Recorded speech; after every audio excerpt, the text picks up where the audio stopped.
All right, thanks for joining me. I went to the Bitcoin conference April of 2022, and I took a bunch of notes and took a bunch of pictures, and I thought I'd just put together this little slideshow and share with you the information, some of that I gathered.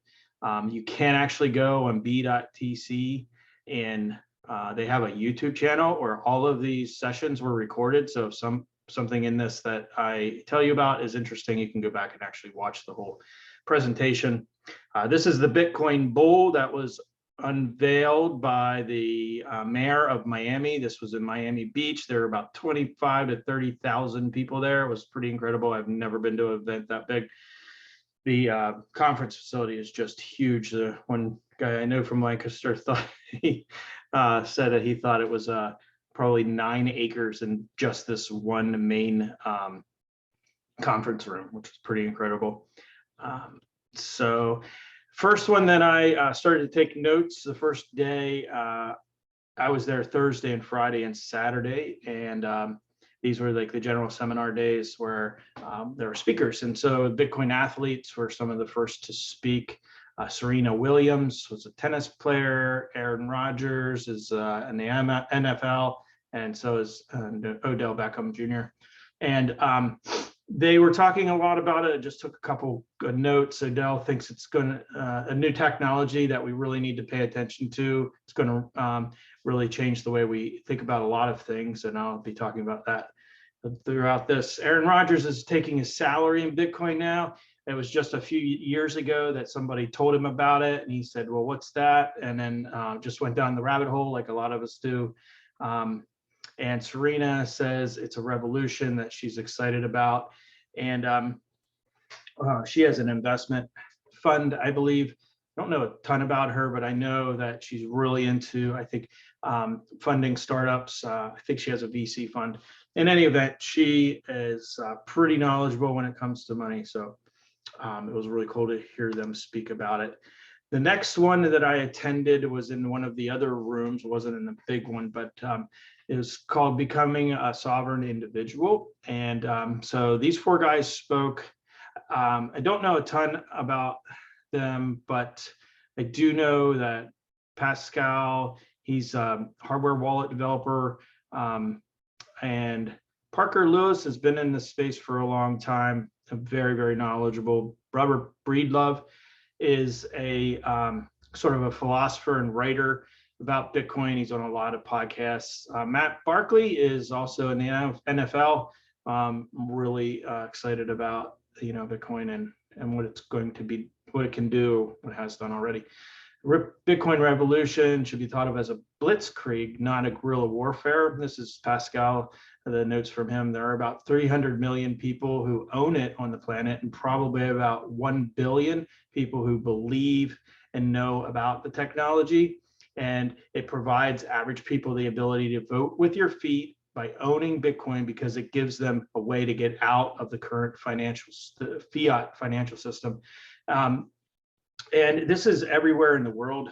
We're going to start to see, or we are starting to see, fiat currencies collapse in different parts of the world. And this is a way that can protect the citizens of these countries. Bitcoin can now be considered the native currency of the internet. I thought that was really cool to think about. Before, there was no way to exchange value over the internet like today. There are many other forms, but Bitcoin has the only core sound fundamentals that make it a sovereign technology to transfer the value from person to person without an intermediary. And that was Parker Lewis said that previous methods of transferring value from one person to another required using precious metals or fiat currency. And the problem with metals is that they're hard to verify and transport. The problem with fiat is that the rules are constantly being changed. With fiat currency, as we know, they keep printing more of it, which devalues it over time, and eventually every fiat currency that's ever been in existence has collapsed. A fiat currency, if you don't know, is just a government issued currency like the dollar or any other currency around the world. If you change the rules constantly, nobody will want to play the game, is really kind of what's been happening. And that means more and more people are opting out. And That's the main value proposition of the Bitcoin network. Robert Breedlove says it will allow us to go from mass psychosis to mass sanity, and it provides sound fundamentals and rules that offer freedom. So I thought that was fantastic. I really enjoyed that panel. And then Michael Saylor and Cathie Wood spoke, and they are fantastic. Michael Saylor is the large single holder owner of Bitcoin in the world. His company, MicroStrategy, owns $600 billion in Bitcoin, and he's leveraged 5 times to do that. So he's taken loans out, which is what that means, to buy Bitcoin.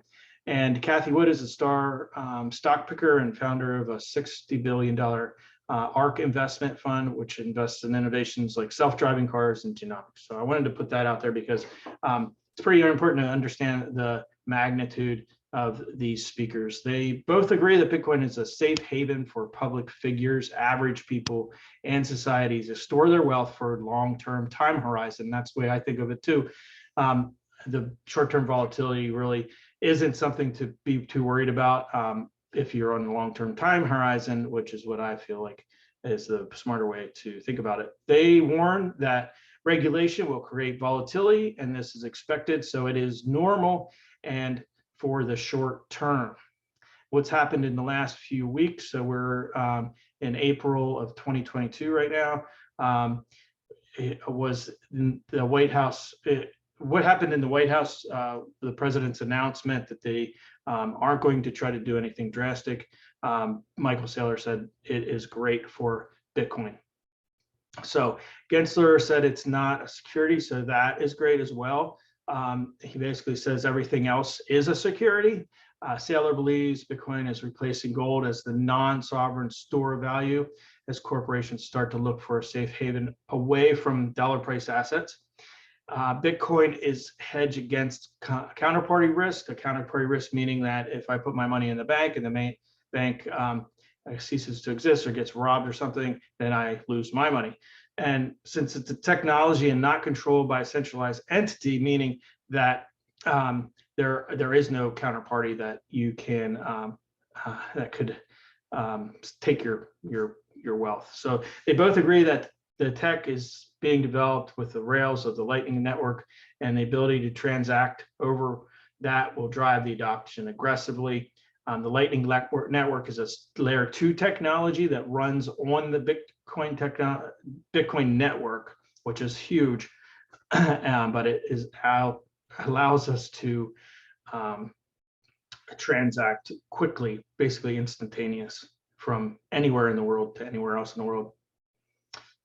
And they think that adoption of the Lightning Network and the creation of it is going to just be incredible over the next 36 months. They believe the Lightning Network is the next great thing in the evolution of mankind. It provides frictionless transactions, unlike what Jack Mallers then talked about, and I'll tell you in a little bit. Bitcoin is the first technology in the world to provide private, open source rules-based currency. So the rules can never be changed. That's why Bitcoin is going to revolutionize the way we think about finance. And they keep saying the next great thing involves the Lightning Network. So Peter Thiel, the founder of PayPal, spoke, and he's kind of a controversial guy, but I thought it was a fantastic speech. He says it has the potential to replace gold. 900 billion is currently the value of Bitcoin, and 12 trillion is the current value of gold. So if you look at the time horizon, this is very feasible that it will, over time, become as valuable, if not more valuable, than gold. The global equities, like stocks and those types of things, is at 115 trillion versus 12 trillion gold. So in the early 80s, these were equal. So equities are extremely inflated because of the government supporting woke companies and injecting massive amounts of fiat, was his quote. Bitcoin is the most honest and efficient market in the world, and there are some major enemies which could indicate why it isn't worth more today than 42-ish thousand. Right now, today, it's just been hovering around 40, 41, 42 for a while, a few weeks, a few months. The list of enemies include Warren Buffett, Jamie Dimon, and Larry Fink of BlackRock. They are pro-blockchain, and he says that is anti-Bitcoin. So I thought that was pretty interesting when he said that. I'd never really thought about it that way. Like, they see the technology of the blockchain being helpful in their industries, but they don't like Bitcoin. Jamie Dimon, I believe he's the CEO of Chase Manhattan Bank, pretty sure, or the owner of that. But anyway, he's one of the richest men in the world. So Bitcoin versus ESG. ESG, he calls a hate factory. He says ESG equals CCP, or the Chinese Communist Party, and is a form of government takeover that we need to be aware of. Environmental social governance is what ESG stands for, if you haven't heard about that yet. The fact that Bitcoin is not a company and is completely decentralized and distributed is a feature, not a bug. And he thinks that the youth is the future of carrying on the Bitcoin adoption. FU Money. So Adam Curry, listened to his podcast, The No Agenda Show, and Francis Naganow. I'm not really sure who he was, but anyway, they had a great conversation. He's from Africa, and was talking a lot, and that's Max Kaiser down there in the bottom right. He's a very colorful character. He owns more Bitcoin than most people on the planet, and he has for a long, long time. So Max is very, very knowledgeable when it comes to Bitcoin. Adam Curry, if you don't know, he was sort of on MTV back in the 80s, and they call him the Podfather. He's created the first podcast ever, and he's very pro Bitcoin. So anyway, Bitcoin is decentralized and cancel proof. We saw the Canadian truckers. It's more important than ever to have ways of protecting your financial assets. They talked a lot about that. The government froze the assets of the protesters and their families in some cases. And this draconian act is overreaching and a sign that people need to wake up and participate in the new Bitcoin network. FU Money has a new definition from years ago when it was meant to describe the wealthy who walked around with Rolex watches and fancy cars, like back in Adam's era, back in the 80s. That's kind of what it meant, FU Money, but now it means that since we can pay for goods and services directly without a middleman like the bank, we can have freedom from legacy financial systems. And I think we're going to see a lot more of that than ever before, but that's something to think about. And Bitcoin has a limited supply of 21 million and has all of these other sound fundamentals that I keep mentioning. This means that the government can't arbitrarily change the value or the supply in existence like has been done with every fiat money since the beginning of time. Bitcoin is a cultural and brings people together, and like any type of financial technology that we've ever seen in the history of mankind. So Jack Mallers, he's the CEO or creator of Strike, which is a payments gateway that they are using in El Salvador. But in any event, he announced that he was able to partner with the main credit card processing company in the world to implement payments over the Lightning Network. This was the big announcement. He used an analogy of the guys on the Bud Light commercial saying, "What's up?" for the banks taking each other's money. So if you've ever seen that commercial, they're like, "What's up?" and the other guy's like, "What's up?" and they just kind of communicate that way. And he used it as an analogy that the banks kind of use when they transfer. If you go to make a credit card transaction, there's 5 points in every transaction. The person making the purchase, their bank, the processing company, and then the merchant's bank, and then the merchant selling the product. So the Lightning Network allows for the customer to send a payment directly to the merchant without the other 3 steps involved. And now most major stores, Whole Foods, Walmart, CVS, Starbucks, there's a huge list of them, can accept payments over the Lightning Network. It converts the customer's local currency to Bitcoin. It sends it over the Bitcoin network, and just before it hits the merchant's account, it converts it back into whatever the local currency is. So if I wanted to buy something in Europe, it would take my dollars, convert it to Bitcoin. The European merchant will get it converted into euros and right into their bank account. And this happens instantaneously and practically for free. So it takes out those three middlemen, the two banks and the processing company altogether. And it's going to revolutionize the way we pay.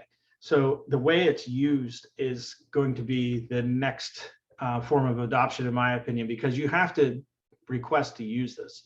It's not just like taking out your credit card. You have to have an app that does this with the QR code technology. So there's one that they can use their scanner to scan your phone. And then you agree to send the currency. There's another one that you can scan a QR code and pay it that way. So I think the user interface is probably at the infancy right now and not widely adopted. So I think that's the next step. But what he did here, I think, is just absolutely revolutionary. And he talked about the history of credit card processing, and it was like 1967 or something like that was the first credit card, and it was at this ritzy diner where the rich people would go, like buy caviar or whatnot. And there was a Diners Club card. So that was the first credit card. And literally since then, the technology has not changed. So it's like whatever, 50 years later or 60 years later, now we have a completely different technology that that will, in my opinion, replace the legacy technology where you're paying 3%, right, every time you make or the merchant's paying 3% every time you make a credit card transaction. And in this case, the merchant saves money, so they're going to be incentivized to adopt it or help their customers adopt it so that they can save money. All right, so next we have the macroeconomic landscape. This was really interesting. I have a lot of notes from this one. Mark Moss, who has the Mark Moss podcast, and Jeff Booth, he talked about him. Preston Pysh is really respected in this ecosystem. Trey Lockerbie, he was the moderator, and he has the We Study Billionaires podcast. So Preston Pysh, he's an entrepreneur, investor, author, and cryptocurrency proponent. He's the founder of Buffett's Books, and his videos on financial investing have been viewed by millions of people around the world. He's also the founder of an investment company, the Pylon Holding Company. Preston talked about the short-term versus long-term, like 10-year yield curve, that is the biggest negative spread. It is at the biggest negative spread that we've seen in our lifetime. It's kind of complicated to understand, but what it's referred to sometimes as an inverted yield curve in the bond market. So when the 2-year Treasury yield tops the 10-year Treasury rate, normally that signals a recession is coming, and that's what we're seeing right now. CPI, they're telling us, is an old calculation that leaves out important factors that are real expenses for the average person. Like actual CPI I heard the other day, reported, I think, is like almost 7.9 or something like that. As of today, it's April 20th, 2022 when I'm recording this. Actual CPI, if you take and put back in all of those things that they don't calculate in the number that they're reporting on, I think there's things like fuel and things like that that are obviously much more expensive. It leaves out important factors that are real expenses for the average person, but I think it's right now calculated at 13 or 14% if you put back those things. Anyway, Mark Moss is an investor in Bitcoin. He's an advocate who has a radio show and talking about Bitcoin and the financial markets. I listened to that. It's very good. He also did a presentation I saw at the Rebel Capitalist Live event last June of 2021. So there's a 250-year cycle that has been happening since we have recorded data about this. So the cycle goes from centralized, meaning like after the printing press, for example, it started to decentralize because before the printing press, the church kind of controls. It was a centralized control that the church had over the people.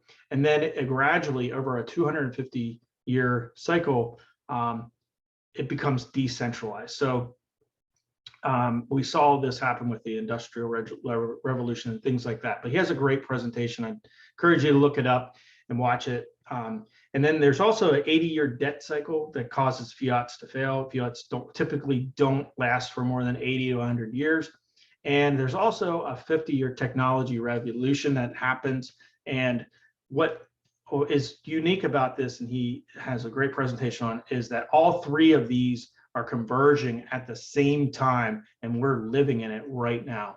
If you're paying attention, it's super fascinating to see. If you look around and you pay attention, you listen to these experts that are talking about this. So Bitcoin is the technology that is the catalyst that, like the time of the printing press and the industrial revolutions, the internet, et cetera, that have been in the past to create a new revolution.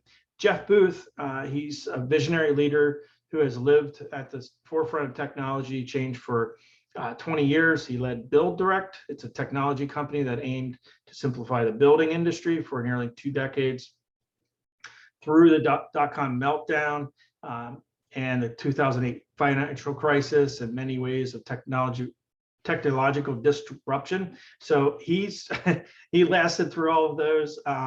He spoke about the internal conflict of the population and the extreme wealth gap that is growing wider all the time. Internal conflict meaning people are becoming more divided in their views, and this is kind of and the wealth gap is being created through, I think, the injection of capital from the governments into, like we talked about earlier, some of these major corporations. Anyway, he thinks that we are in a transitional system that is getting us away from the current system through the new technology that is Bitcoin, and also indicated that tech has always been a driver of these major, massive changes like we're seeing. So Jeff explains that the gold system as a credit system that has existed for a while, being backed by gold, and then it eventually turns into a long-term debt cycle. So growth of the supply is necessary to keep up such a system, keep a system like that functional, meaning if you're going to have more credit based on gold, then there should be more gold to support that system, but that's just not the way it is.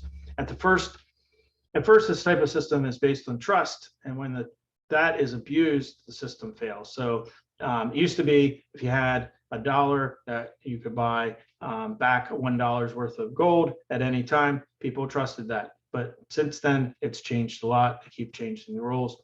And he feels that Ray Dalio is missing this in his philosophy. And unless supply increases, the system collapses. Mark talked about the Bitcoin technology that is evolving into a layer 2 and 3 technologies, like I was talking about, the Lightning Network that uses the base layer network, and that we have it all built into one. And he talked about something that Peter Thiel said was that velocity is important, and maybe ETH does that. That's something Peter Thiel said, because it's a lot easier to transact with ETH than it is with Bitcoin. Bitcoin, to buy things with actual satoshis, like 1 Bitcoin is divisible by 100 million satoshis. To take 10,000 satoshis and buy a cup of coffee is just clunky. It's cumbersome. It doesn't work very good for that. And what his point was is that because of the Lightning Network, now Bitcoin is the one thing that provides everything we need as a civilization to have sound money, and it's all built into one. So it's a store of wealth. We're seeing layer 2 and 3 technologies built on it that'll make transactions a lot easier over time. We're still in the very, very early stages of all of that.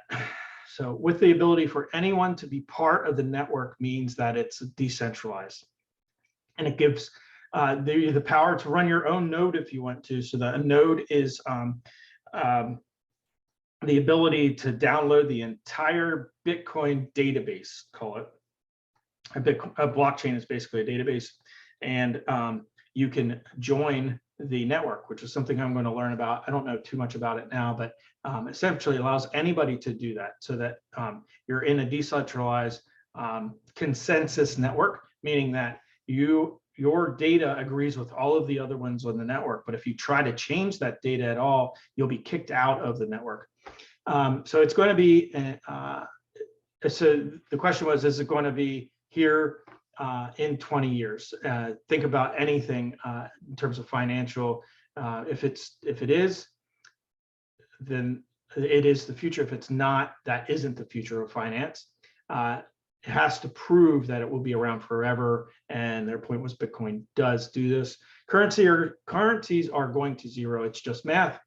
If you can print something into infinity, the value goes down over time because of simple math. Bitcoin will over time approach infinity because of the limited supply. Again, there's only 21 million of them, right? Okay, I'm trying to keep this as short as I can. But in any event, Jeff, he's an investor in early stage tech companies that reduced costs at a staggering amount. He said if they don't do that, he's not interested in investing in that. So the need to print to have growth cycles is the kind of the way the current system works. You need to print more to inject it into the economy, and then we see growth cycles, right? He says that ESG is unsolvable with the current system. Bitcoin is the only way to solve that problem of ESG. And without going into it too much, basically what he means is that as we become more efficient in our financial system, if there is an environmental problem, this is going to be really the only way we're ever going to be able to solve that.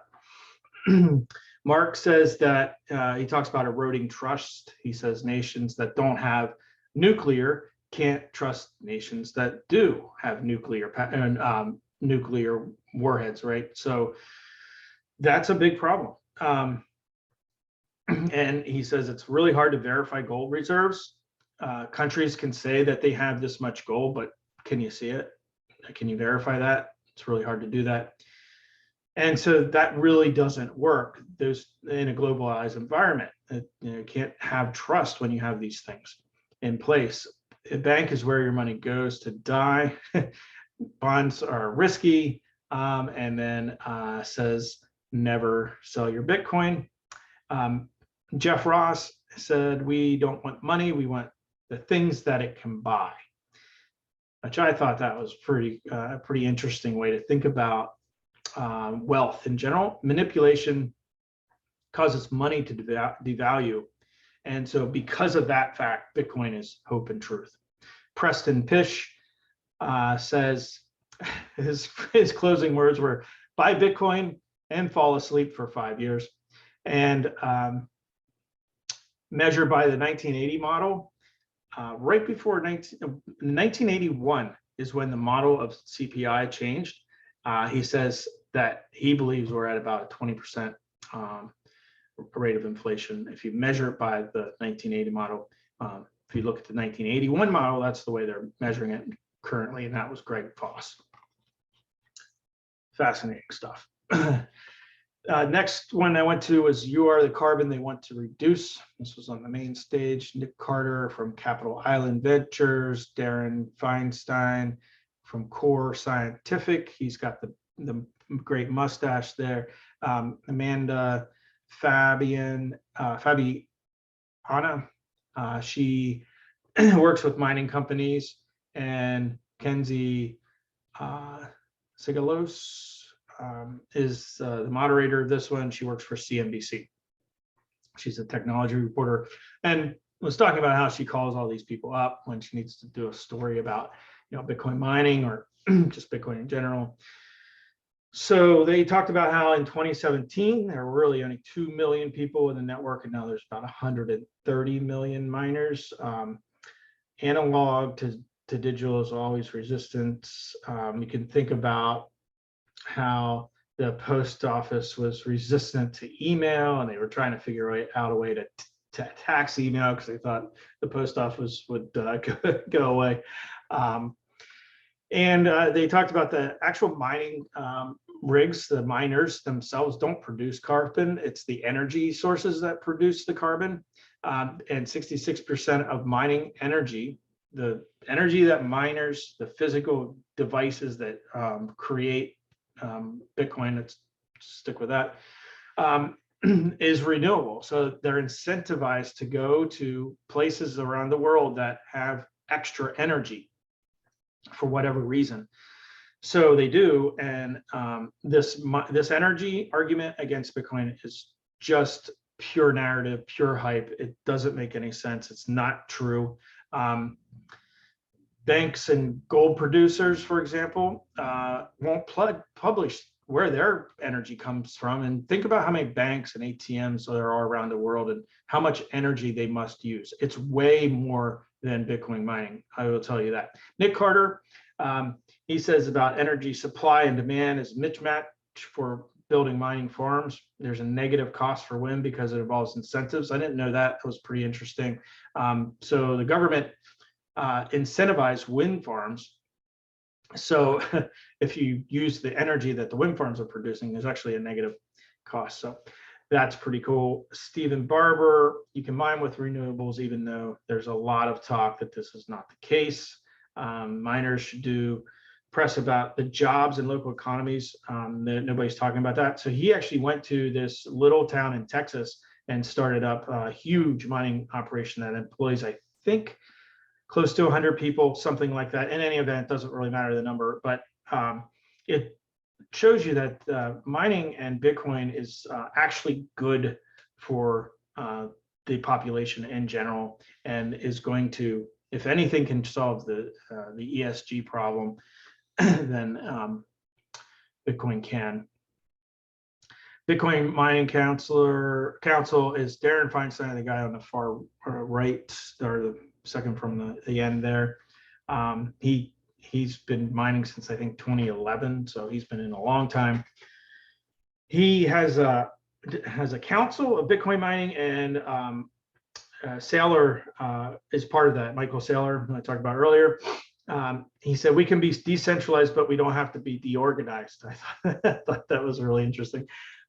So they're trying to organize and get mining, sort of a public figure, and try to curb some of these misnomers that people have about things that mining are doing to harm the earth, which isn't really actually the case. Stephen, the guy there with the mustache, he has a home mining. He's into home mining and providing information and equipment to do that. He thinks that that's an upstream to large scale oil, gas, hydro, or oil, gas, and hydro, he was saying, are places that he's looking to expand his operation. And he says it's going to flow downstream to home and small miners. So his efforts he has a large mining operation, but he also helps people if they want to mine at home. And Amanda, she talked about some of the regulations and things in that. I didn't take very many notes from what she said, but all right. So the annual State of Bitcoin was an interesting talk as well. These two guys, Dr. Adam Back on the left, and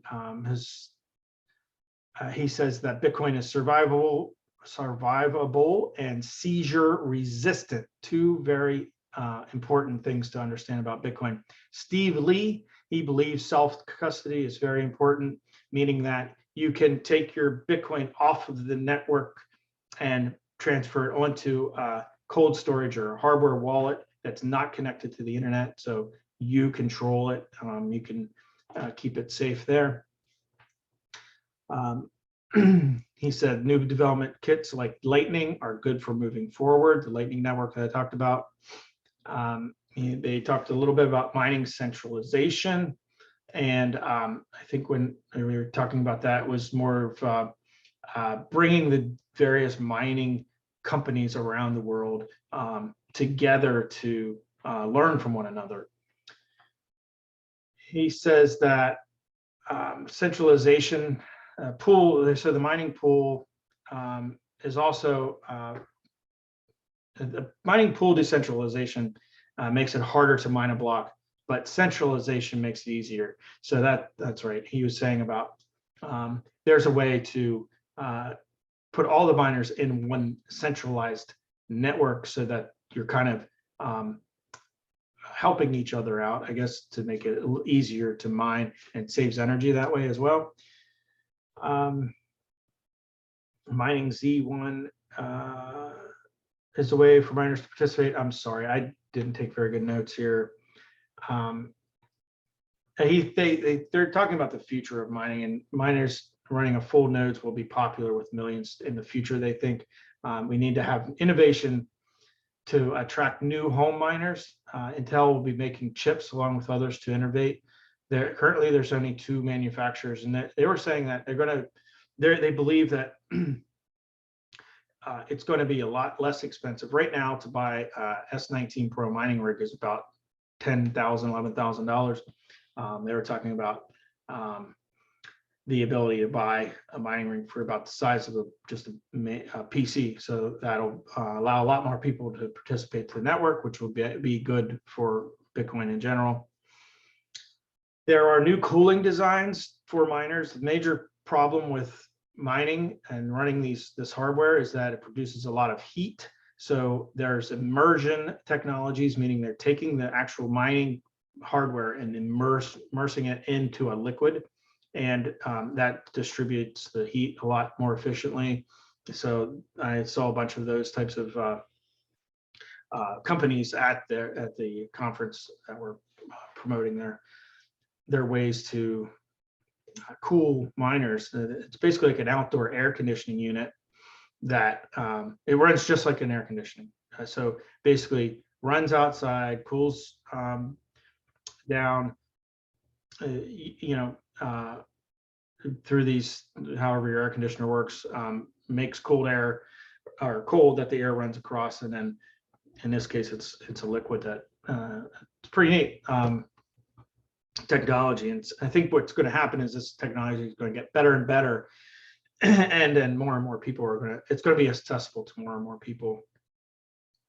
Talked about the Lightning Network. Adam says it's growing at a very fast rate, night rate. I guess I didn't correct that, but anyway, block size makes it impossible for millions of transactions. The Lightning Network fixes this. Yeah, so like I said, it's clunky to transact in Bitcoin itself, but the Lightning Network makes it a better transaction of finance, or costs or finance or dollars, than anything else ever did before. He thinks that in the next 5 to 10 years, we'll really see the user experience improve. Like I was talking about, the Lightning service providers provide an app to connect to Lightning, and I think that technology just has to be easier. I tried to use my my Lightning app to buy something 4 times, and it only worked once. So it's not there yet. Spiral is making a Lightning development kit that's going to make it, and that's Adam's company, Dr. Adam, the guy in the middle there. That's going to make it easier to build stuff on top of the Lightning Network.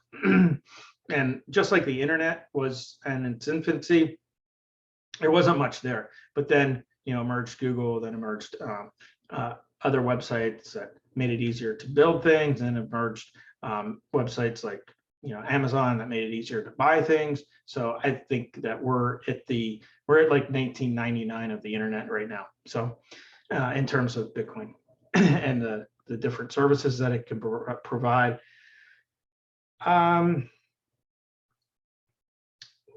LSPs. Okay, so Lightning service providers in the future. So there's going to be an API that needs to be built, kind of like they've built on the internet. So a lot of the same problems need to be solved. And one thing, I don't know if I took notes about it or not, but what's interesting about Bitcoin versus the internet is that you actually have a chance to own part of the Bitcoin network. And can you imagine back in 1996 having the chance to own a part of the internet? We couldn't do it, but what if you could? That's something to think about. And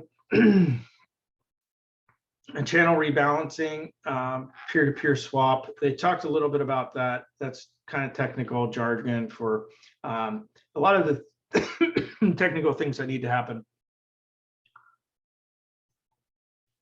And let me see. That's about all I had for that one. Then I went into one with the U.S. Constitution and Bitcoin. Neil Cattell, Supreme Court lawyer, and he also is owner of Galaxy Digital, or works for them, I think. He's a pretty interesting guy. He is like I said, Supreme Court lawyer, but he got his start in the Supreme Court back when he's a lawyer, when the Guantanamo global tribunals were happening. Well, he filed a lawsuit because he thought, it was obviously bad what they were doing, and he won that. So that's kind of how he got into the Supreme Court. It's a pretty interesting conversation. Justin Wales, he's head of legal for Crypto.com. If I actually use Crypto.com, interesting platform, does a lot of cool stuff. Place to buy and sell all kinds of digital assets. Neil is he's actually on the prosecuting a case for George Floyd, so pretty big name, I guess, as it comes to Supreme Court law. And when he talked about Bitcoin and the lawsuits and things that are around that or are emerging, he said that he's really taken a back seat because he's concerned that we're so early in the where Bitcoin is that he's concerned about winning too many like big lawsuits that change policy, because it could have a backlash in the future, meaning that what if we don't know something now and all of a sudden we make policy because of a legal decision and it wasn't a good idea. And because we know so little or we're so early, he's concerned about that. There's challenges with the Constitution about Bitcoin and privacy, he thought, but he's trying to educate people about that.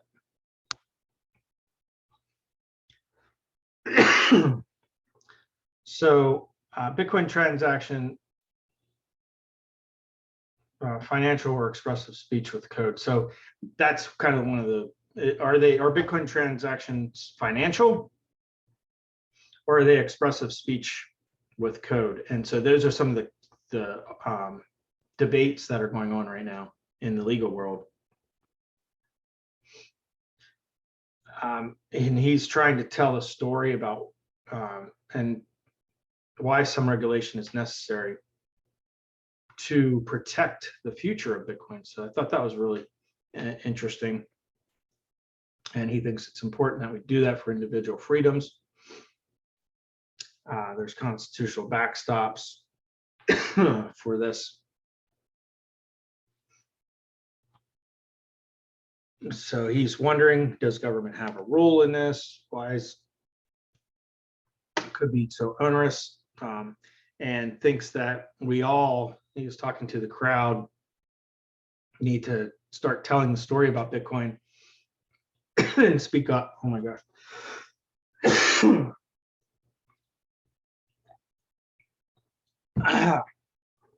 Sorry about that. Then he was talking about securities. We need to put something in place saying Bitcoin is not a security, even though they just said recently, head of the SEC said it's not a security. He thinks that there needs to be something put on the laws, the books about that. And then he talked a little bit about the current Supreme Court, which I thought was interesting. He said the current Supreme Court is the most conservative Supreme Court we've ever had. And he's in favor of the new Supreme Court justice that was just nominated, Justice Jackson. And he thinks that they're going to take a conservative approach to ruling on Bitcoin cases and the crypto space in general, which I thought was fascinating because I've been hearing people say the opposite, but I guess what do they know? I mean, I listen to a lot of different people that coming from a lot of different viewpoints. So from somebody from the Supreme Court saying that, I thought was really fascinating. And then there's Jordan Peterson. He had a great talk on being an entrepreneur, learning about how to become an entrepreneur. Just basically said you have to do it. And he created his first business. He had some psychological research that he had done, and he wanted to market it and figured out that, well, you have to learn how to market, and you have to communicate that. You have to build relationships, and talked about the ethics of capitalism. He thinks that the left thinks it's predicated on exploitation, like capitalists exploit people for their money, they're evil. And he says the opposite is true, which I also believe, because customers have the freedom to choose what they're going to buy. If they find value in it freely, then, and the entrepreneur can deliver the product that they said they're going to deliver, and it's good, then the word will get out. And the opposite would also be true, right? So the freedom to make a choice about what people value is really the most important thing. Nothing that slips through the hands of fools faster. Nothing slips through the hands of fools faster than money. I thought that was hilarious. Need to build trust with your customers, grow, reinvest, grow more to help more people is kind of the way how he views capitalism, and I view it the same way. He said he wanted to understand what Bitcoin was, so he jumped into it, bought some. He believes that free markets must be decentralized and have deterministic algorithms. That's what Bitcoin does. He use a mechanism of what everyone thinks to come up with a good solution for what people want, and that's what kind of Bitcoin does. He says Bitcoin stops the central planning group, so I can get into that, but trying to keep this as short as I can. I'm already going longer than I thought, but groups have been popping up since the beginning of time and think they can plan what's best for the world. And we're seeing that with the central planners that are out there. World Economic Forum is one of them, or is the one, actually. The question is if the base layer of Bitcoin currency changing would all be good. So he says that the Bitcoin's going to change things a lot. And he's like, but we don't know what's going to happen. And it could be good or it could be bad. It could be something bad that could come of it. He said just words of caution. He doesn't see any thing right now, but he's just saying, you know, basically don't move fast and break things. Like, let's take our time here and figure this out so we do it the right way type of a philosophy. And that's what he is, a philosopher. He says the incorruptible solution for transfer of value, which I agree. He said that recently he didn't realize that Bitcoin was this type of incorruptible solution. And he says, like you all have known for a long time. The crowd laughed at that. And he goes, I wish that was funny. He said until recently he hasn't been in Bitcoin very long. He goes into the Genesis of the Bible, Tower of Babel, Australian economics, is so, and basically this is a story of the best kind of government is the one that's the most local. Once you get governments to be too complex, they fail. And he says the idea of things being too big to fail is quite the opposite. And if you look at this, the story of the Tower of Babel, it talks about that. And he says, as these things unfold, meaning like the Bitcoin network, this social network that this is creating, there will be corrections and things will fail. And he says it's important to let them happen and don't interfere. We've seen over the recent past, like these corporations are too big to fail. Well, they probably should have failed, and we would probably not be in the situation that we're in right now, and people wouldn't be saying Bitcoin's so important. Senator Cynthia Lummis spoke next. And she says that because of the work that she's been doing, Yellen is looking at Bitcoin different now. And we just saw her give a speech about that. Now, talked about double spend problem and how the, not Bitcoin, but just generally blockchain fixes a double spend problem because every transaction is recorded on the blockchain. And Senator Gillibrand, lots of people from the government are asking for help and asking her to explain these things to them because they're really old people that have been in there for a long time. They don't understand it, and there's a bill in New York that they're working with to try to make sure this happens in a manner that makes sense and doesn't disrupt the evolution of Bitcoin technology. She says they never know where the pushback's going to come from, but she's just out there talking about it all the time.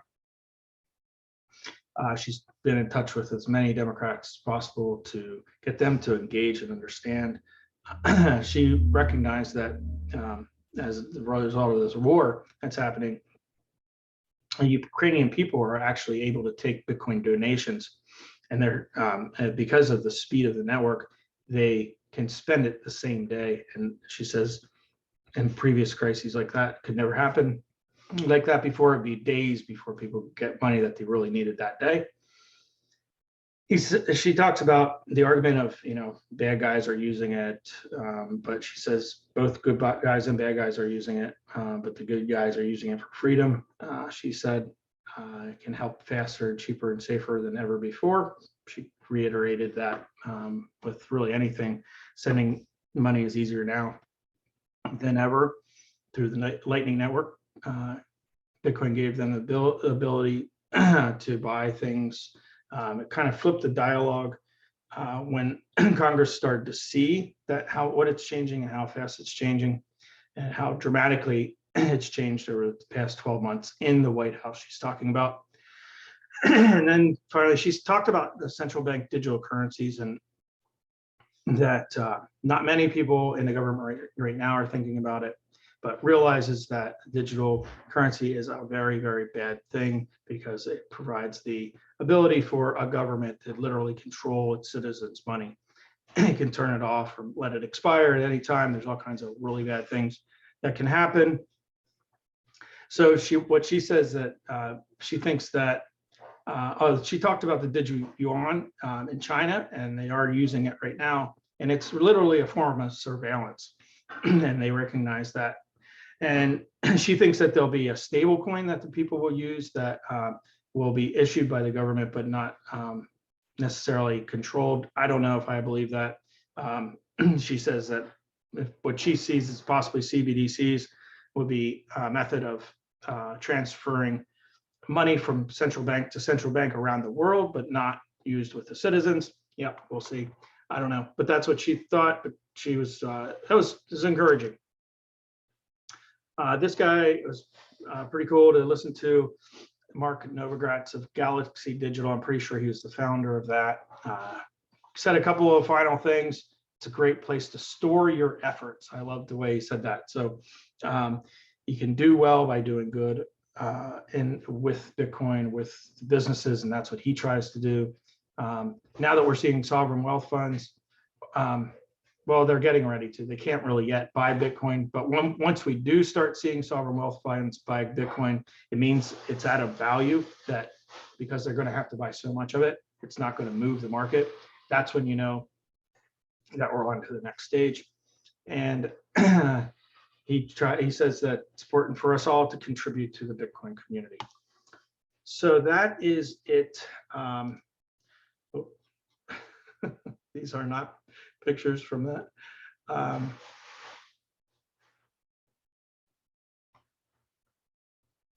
And I